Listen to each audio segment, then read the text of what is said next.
نحمدہ و نصلی و نسلم علی رسول کریم اما بعد اعوذ باللہ من الشیطان الرجیم بسم اللہ الرحمن الرحیم الا یظن اولئک انہم مبعوثون لیوم عظیم یوم یقوم الناس لرب العالمین اللہم صلی علی سیدنا محمد النبی الامی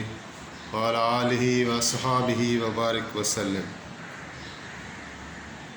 اللہ تعالیٰ کی حمد و ثنا کے بعد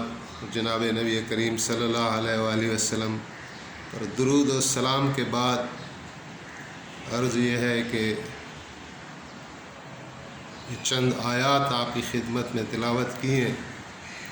ان میں بھی ایک بڑی غور و فکر کی بات ہے کہ اللہ تعالیٰ فرما رہے ہیں کہ الا یظن اولئک انہم مبعوثون، کیا ان لوگوں کو گمان نہیں ہے کہ ان کو اٹھایا جائے گا، مرنے کے بعد اٹھایا جائے گا۔ ان مبعوثون لیوم الا یظن اولئک انہم مبعوثون لیوم عظیم، ایک بڑے دن کے لیے، عظیم دن کے لیے، یوم یقوم الناس لرب العالمین، اس دن کے سارے انسان رب العالمین کے سامنے کھڑے ہوں گے۔ تو جب وہ دن آئے گا تو پھر عمل نہیں ہے، آج عمل کی دنیا ہے، حساب نہیں ہے، اور کل جب حساب ہوگا تو عمل کا کوئی موقع نہیں ہوگا۔ تو لہذا آج کا مسلمان ضرور یہ باتیں فکر میں لائے کہ اگر اس کی زندگی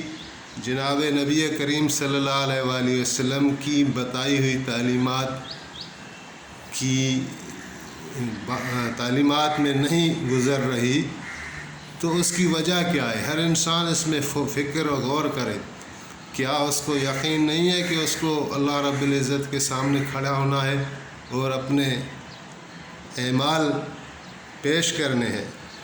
اور نبی علیہ السلام نے فرمایا کہ لا یؤمن احدکم حتی تبعا لما جئت بہ، کہ کوئی بھی تم میں سے مومن نہیں بن سکتا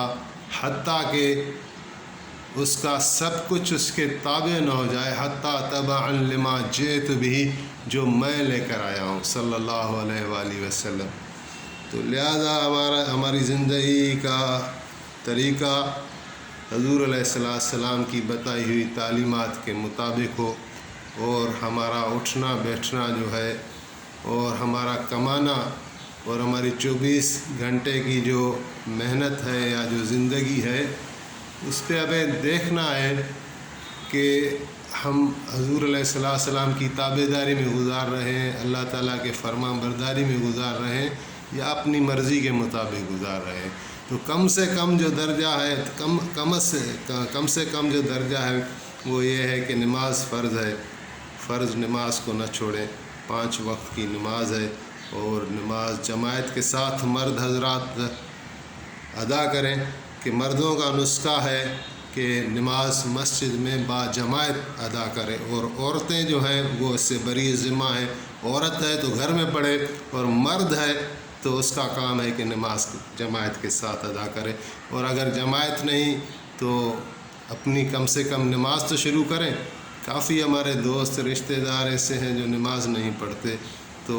یہ ایک بہت بڑا ہم اپنا نقصان کر رہے ہیں۔ اگر قرآن پاک کو دیکھیں تو قرآن پاک فتویٰ لگا رہا ہے کہ وَأَقِیمُوا الصَّلَاةَ وَلَا تَکُونُوا مِنَ الْمُشْرِکِینَ، سورۃ روم میں اللہ تعالیٰ نے آواز دی کہ نماز کو قائم کرو اور مشرکوں میں سے نہ بنو۔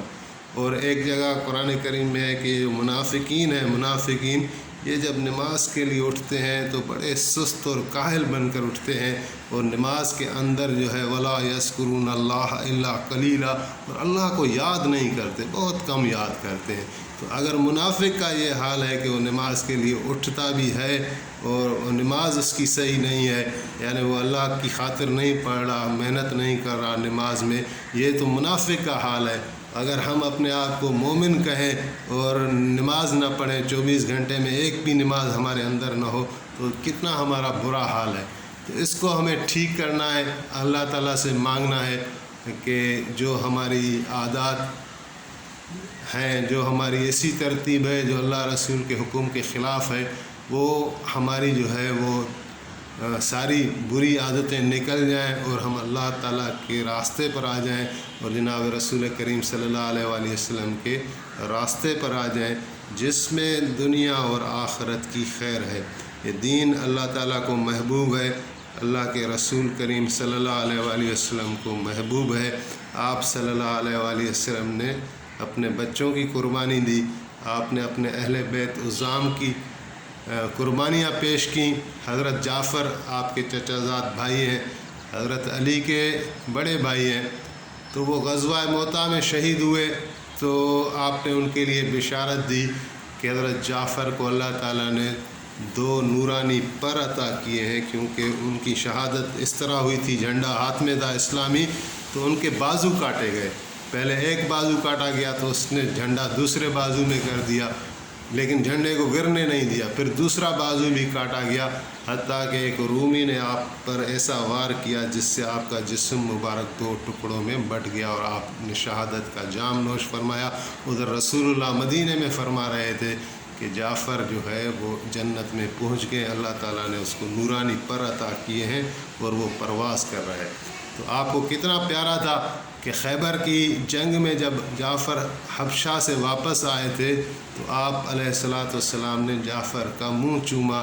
اور پھر فرمایا کہ مجھے نہیں پتہ، مجھے خبر نہیں ہے کہ مجھے جعفر کی آمد کی خوشی زیادہ ہے یا خیبر کی فتح کی خوشی زیادہ ہے۔ تو کتنے محبوب تھے آپ کے اپنے گھر والے، لیکن اس دین کی خاطر ان کی قربانیاں آپ نے پیش کی۔ تو دعا ہے اللہ تعالیٰ زندگی کے اندر ہی جب تک ہم زندہ ہیں اس دین کی قدر کر لیں اور رجوع اللہ کر لیں، اللہ تعالیٰ کے ساتھ ایک تعلق جوڑ دیں، اور اللہ تعالیٰ سے دعا ہے کہ ہمارا انجام بالخیر ہو۔ آخر دعوانا ان الحمد للہ رب العالمین۔